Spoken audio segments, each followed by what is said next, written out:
Elivaldo, bom dia, tudo bem?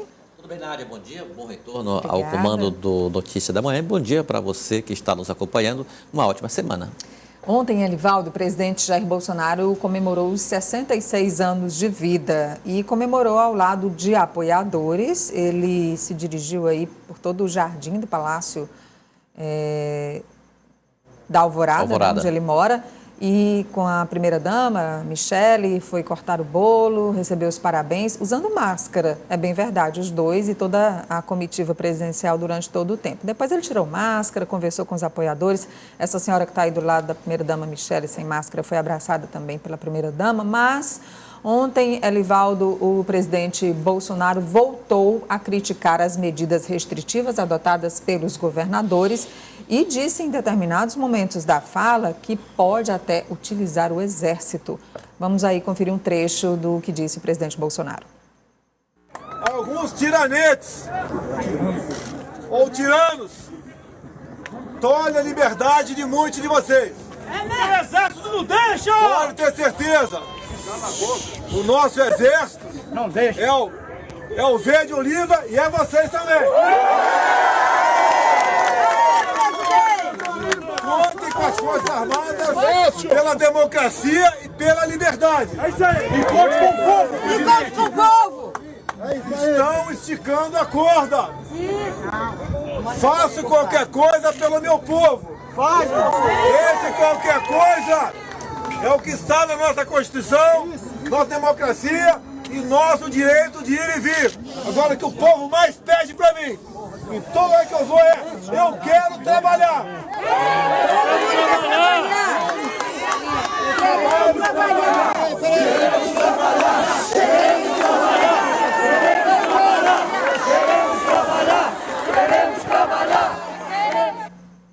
Estava, inclusive, usando o colete à prova de balas o presidente Bolsonaro, mas porque levou uma facada, é bom se prevenir mesmo. Elivaldo, agora o presidente começa a ser mais pressionado por personalidades, empresários e principalmente pelos políticos. Você percebe aí no próprio ato de comemoração do aniversário de 66 anos do presidente Bolsonaro. Ele fez uma festa, digamos assim, até com certas restrições, mas para os apoiadores diretos, porque o final de semana foi marcado por reações, por exemplo, e ao mesmo tempo por apelos à unidade nacional. Aí o presidente deu esticada na corda, na contramão do que pensa, por exemplo, o mercado, através de um documento,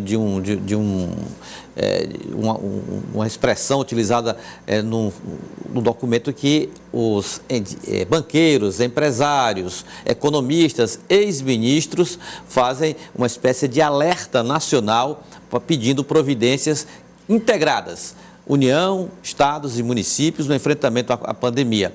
E reconhecem que o restabelecimento das atividades econômicas só poderá acontecer com uma vacinação considerada em massa, uma vacinação bem acelerada, e o fato que hoje o Brasil ainda enfrenta essa dificuldade e isso não foi desenvolvido abertamente.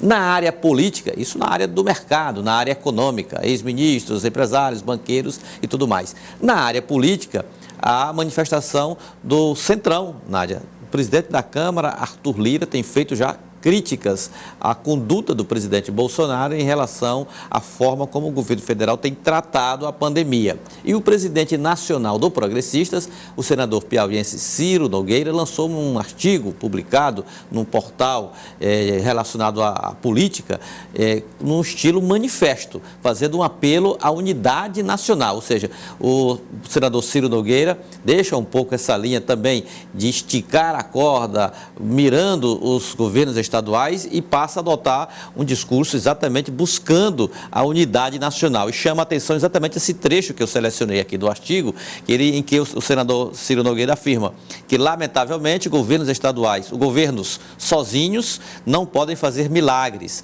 Para salvar vidas, temos que nos unir, lutar pela vacinação em massa, cobrar a compra dos imunizantes, seringas, agulhas, enfim, defender a urgente implantação de uma logística de imunização contra a Covid-19 de norte a sul do Brasil. Nádia, na esfera política, o que o noticiário tem revelado no Brasil é que, eu não digo um rompimento, isso não acontece.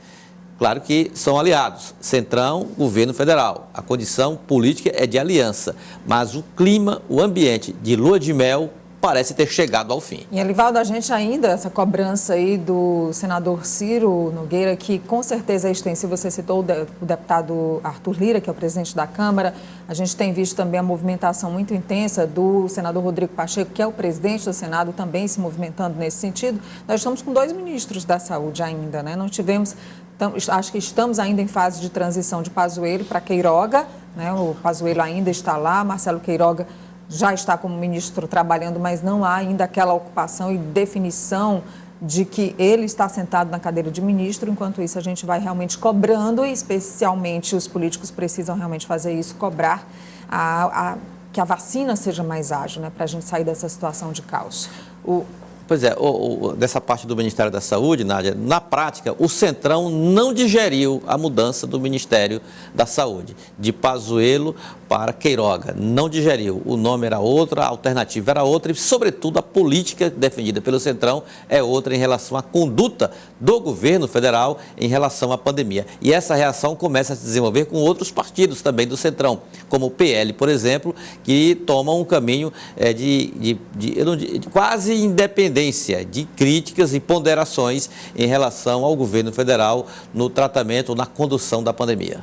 O governador Wellington Dias, então, Elivaldo, decidiu ontem adiantar as medidas restritivas para essa semana, antecipando feriados. O decreto do governador já foi publicado ontem no Diário Oficial do Estado, porque terminaria ontem o prazo de vigência do decreto que estabeleceu medidas mais restritivas. Ele passa a ser renovado, valendo agora até o dia 28. Vamos ouvir o que disse o governador. Foi apresentada a dura situação. Tivemos esse crescimento brusco para 38 óbitos, infelizmente aqui com uma fila também, tanto por vaga de UTI como de leito clínico, e ainda numa situação em que temos ainda uma dificuldade no Brasil inteiro na área do abastecimento hospitalar. Em razão disso, aprovamos a prorrogação de medidas até o próximo domingo, até às 5 horas da manhã do domingo para a segunda-feira que vem. E nestas medidas nós vamos antecipar mais um feriado para a próxima sexta-feira. Então, de segunda a quinta, as medidas como fizemos agora na última semana, e sexta, sábado e domingo com medidas ainda mais restritivas para ver se a gente consegue colher bons resultados na redução da transmissibilidade, do adoecimento, de internações e de óbito, e com isso salvar vidas no Piauí. Vamos então, Elivaldo, trazer aqui algumas definições do decreto que passa a vigorar a partir de hoje até o dia 28. O decreto, vamos ver aqui, fica mantido o toque de recolher a partir das 9 horas da noite todos os dias, né? Todos os dias.